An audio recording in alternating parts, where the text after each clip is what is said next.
नरेंद्र मोदी जी, हमको तो शक है कि बिपिन रावत को किसी ने मरवा दिया हो, क्योंकि उन्होंने अत्यधिक सैनिक की उम्र बढ़ाने का उन्होंने लगातार ये चर्चा उठाई।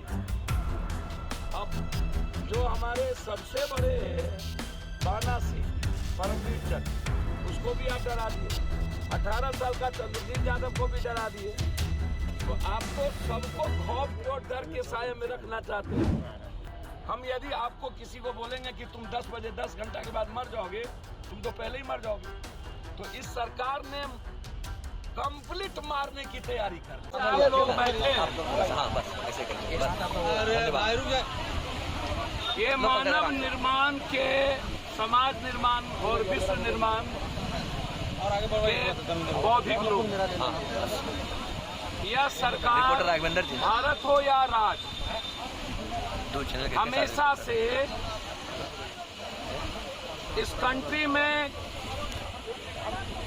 ऐसी प्रत्येक संस्थाओं को समाप्त करना चाहती है जो संस्था भारत की अर्थव्यवस्था, भारत की बौद्धिक व्यवस्था, भारत की सांस्कृतिक व्यवस्था, भारत की लोकतांत्रिक मूल्य और संवैधानिक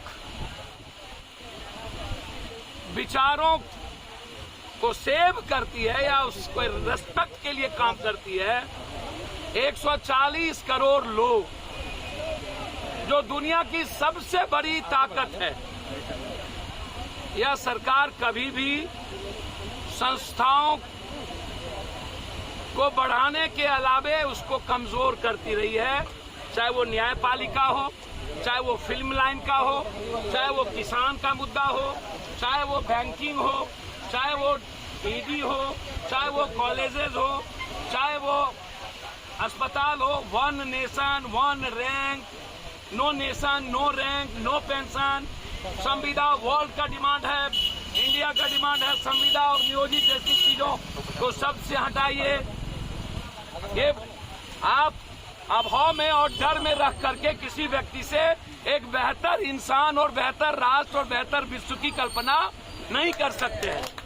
आपको उनके पीस, उनके वे, उनके लाइफ को रेस्पेक्ट देना होगा। जो फिजिकल और मेडिकल कर लिया, 24 से 28 जिसको नौकरी नहीं मिलेगी, एक वो बख्श। 7,000 से 12,000 ये लोग इंतजार कर रहा है कि कोई और नौकरी मिल जाए। तो जो 1 लाख से 13,000 जिसकी उम्र क्रॉस कर गई और 24 से 28, 23 के पहले ये 17 के बीच में कहते हैं और 23 आते आते खत्म, तो अनसिक्योर्ड लाइफ।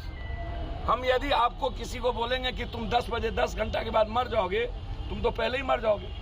तो इस सरकार ने कंप्लीट मारने की तैयारी कर ली हर आदमी को।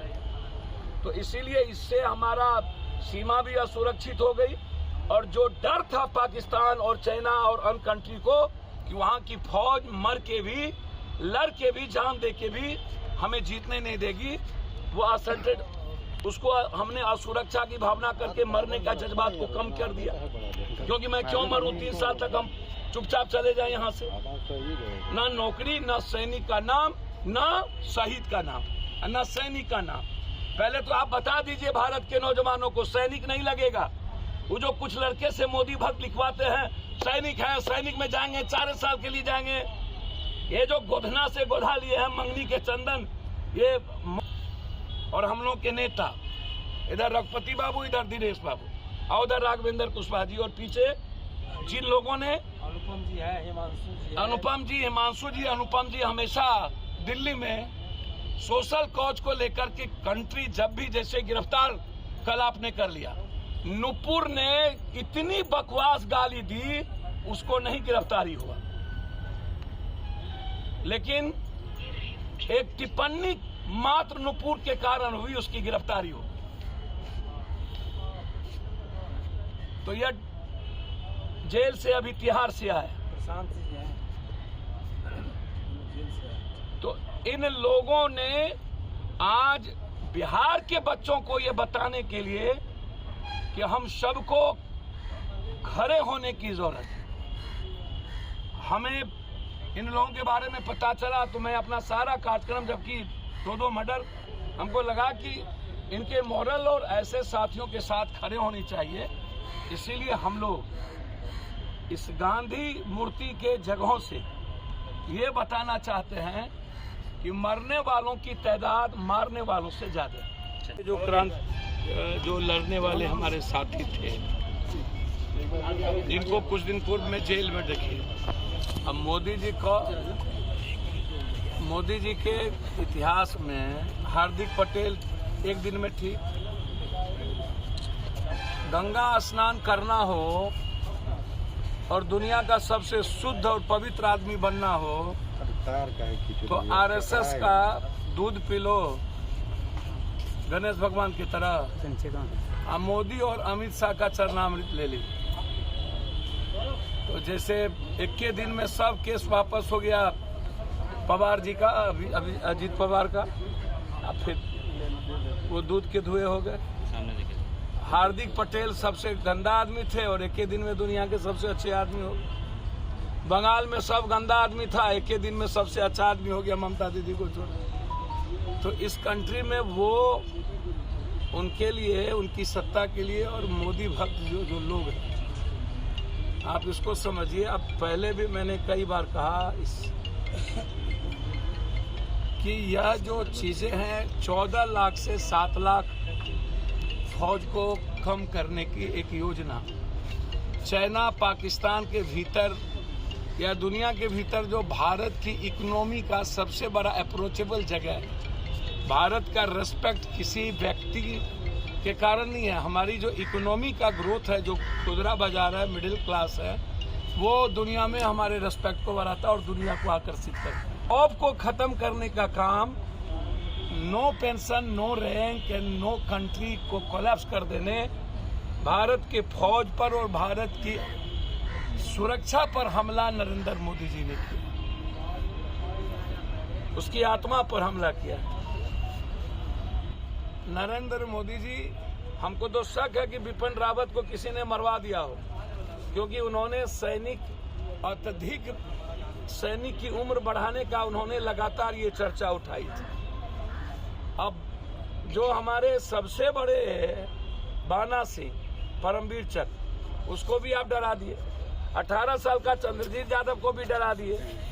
तो आप तो सबको खौफ के और डर के साये में रखना चाहते हैं। जनता के पैसे के द्वारा ट्रेनिंग करके व्यक्ति चाहिए, आम आदमी की चिंता नहीं। सही सभी लोग हिंदुस्तान के कह रहे हैं। मैं तो कहा कि हम पेंशन वैसे लेते भी नहीं।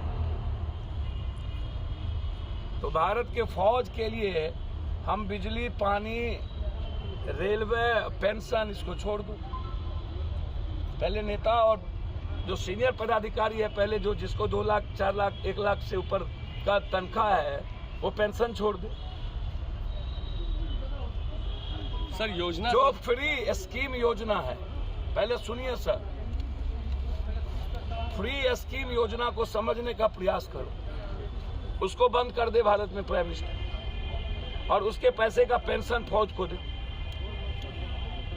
तो ये जो सत्ता, कुर्सी और पॉलिटिकल सिस्टम को जिंदा रखने के लिए हम कैसे आएंगे, एक तरफ चावल और 3 महीना पहले अनाज दे करके और सारी चीजों को बढ़ा देंगे, तो आप इसको समझने का प्रयास करिए। पथ की स्कीम्स है, ये कोई नरेंद्र मोदी या अमित शाह की उपज नहीं है। अब अजीत डोभाल 77 में 17 साल वैसे ही अजीत डोभाल पैसा खा रहा है, उसको क्या जरूरत है 17 साल अधिक नौकरी करने की। ये नेता लोग 80 या 90%, 90 साल तक बाप का बेटा, बेटा का राजा का बेटा राजा। इन लोगों ने घर में जाकर के ये सारे बच्चे हमारे इनके माँ बाप ने, पिता ने, सबने लोगों को खाना दे दिया।